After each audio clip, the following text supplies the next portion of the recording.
Assalamualaikum warahmatullahi wabarakatuh. Waalaikumsalam warahmatullahi wabarakatuh. Selamat pagi. Perkenalkan, nama saya Sidi Budi. Di sini saya akan memberikan materi tentang pertumbuhan dan perkembangan kebutuhan anak usia sekolah.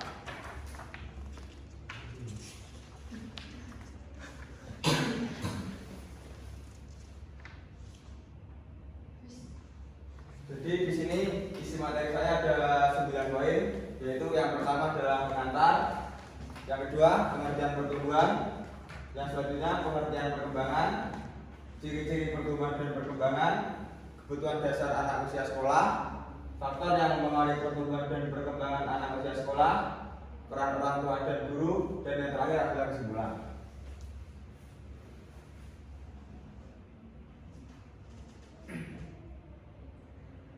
Jadi anak usia sekolah yaitu usia antara 6 sampai 12 tahun merupakan fase penting dalam kehidupan seorang anak.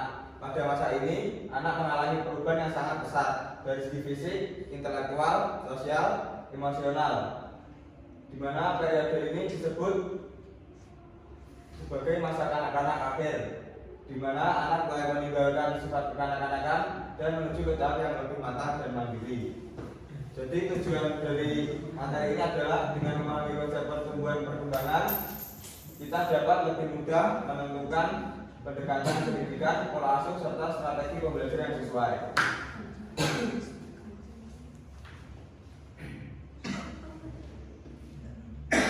Di sini adalah pengertian dari perkembangan. Perkembangan adalah proses perubahan kualitatif yang mencerminkan peningkatan kemampuan, keterampilan, fungsi tubuh secara menyeluruh, baik dari aspek fisik, motorik, kognitif, emosional maupun moral. Berbeda dengan pertumbuhan yang berfokus pada ukuran tubuh, perkembangan menitik beratkan fungsi organ dan perilaku individu. Contoh dari perkembangan adalah anak yang mulai mampu berpikir logis, memahami konsep sebab akibat dan menyelesaikan masalah secara sederhana.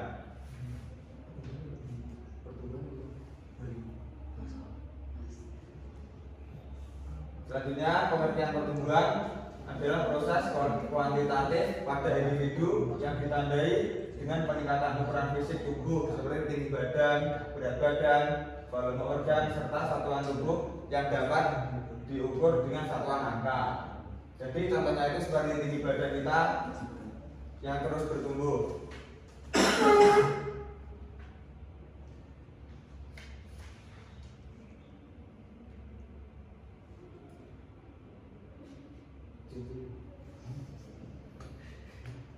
Di sini ciri-ciri pertumbuhan dan perkembangan. Ciri-ciri dari pertumbuhan adalah yang seperti saya jelaskan tadi, peningkatan tinggi dan berat badan yang jadi bisa diukur dengan angka. Perkembangan otot halus dan kasar mulai seimbang. Gigi susu mulai berganti dengan gigi tetap. Jadi seperti kita kecil itu pasti gigi susu kita lepas dan berganti dengan gigi yang tetap. Sekarang anak lebih aktif dan senang bergerak. Dan yang terakhir mulai menunjukkan perbedaan fisik antara laki-laki dan perempuan, seperti rambut kalau perempuan panjang dan ini jagon pada laki-laki. Dan yang perkembangan dari segi kognitif, anak mulai berpikir logis dan konkret.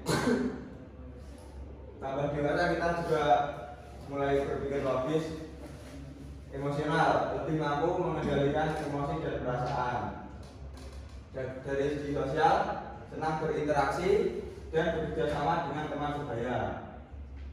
Selanjutnya, dari segi moral, mulai mampu memahami peraturan dan konsep benar salah. Dari bahasa, meningkat kemampuan berkomunikasi dan memahami bacaan. Di sini adalah kebutuhan dasar anak usia sekolah. Jadi menurut Abraham Maslow, kebutuhan anak meliputi yang pertama kebutuhan fisik, makanan bergizi, istirahat cukup, dan aktivitas fisik. Jadi makanan bergizi ini penting bagi tubuh kita untuk menunjang kebutuhan fisik, istirahat juga aktivitas fisik Jadi tidak boleh bermalas-malasan dan melakukan aktivitas fisik yang cukup. Yang kedua, kebutuhan rasa aman, lingkungan stabil dan bebas dari kekerasan.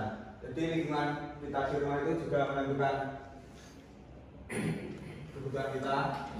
Jika lingkungan kita stabil dan bebas dari kekerasan, ya gitu. Yang ketiga, kebutuhan kasih sayang, yaitu adalah dukungan emosional dari keluarga dan guru. Yang keempat, kebutuhan penghargaan, dihargai atas prestasi dan usaha.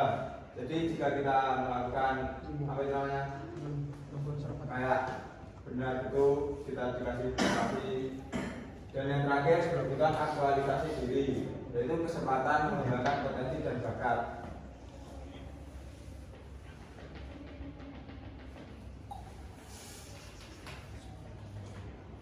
Yang selanjutnya, faktor yang mempengaruhi pertumbuhan dan perkembangan. Jadi di sini ada dua faktor, yaitu faktor internal dan eksternal. Yang pertama, faktor internal. Faktor internal itu yang ada di dalam diri kita, yaitu faktor genetik atau keturunan. Jadi contohnya itu kalau orang tua kita tinggi, kita juga faktornya bisa tinggi seperti itu. Yang kedua, hormon. Yang ketiga, faktor kematangan sistem saraf. Dan yang keempat, faktor jenis kelamin. Dan yang kedua, faktor eksternal. Yang pertama adalah gizi. Yang kedua, lingkungan keluarga. Ketiga, pola asuh. Empat, pendidikan dan stimulasi. Dan yang terakhir, kesehatan dan kebersihan. Ini semua mempengaruhi gizi, lingkungan, pola asuh, pendidikan dan kesehatan.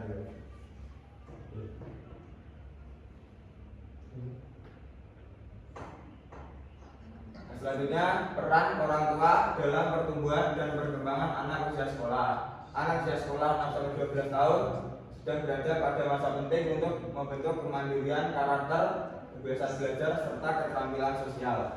Dalam masa ini, orang tua dan guru memiliki peran yang sangat besar sebagai pembimbing, teladan, motivator agar anak tumbuh dan berkembang secara optimal. Contohnya, dari peran orang tua memberi nutrisi dan lingkungan belajar yang baik, menjadi teladan, perilaku, dan etika. Ini dari segi guru memberi stimulasi sesuai usia anak dan mendorong kemandirian anak untuk bertanggung jawab.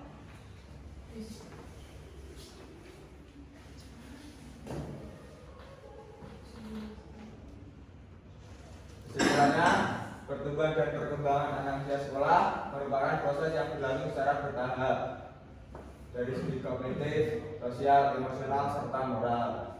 Pertumbuhan menunjukkan perubahan kualitatif yang dapat diukur seperti tinggi badan dan berat badan. Sedangkan perkembangan menunjukkan perubahan kualitatif menuju kematangan fungsi tubuh, berpikir, dan perilaku.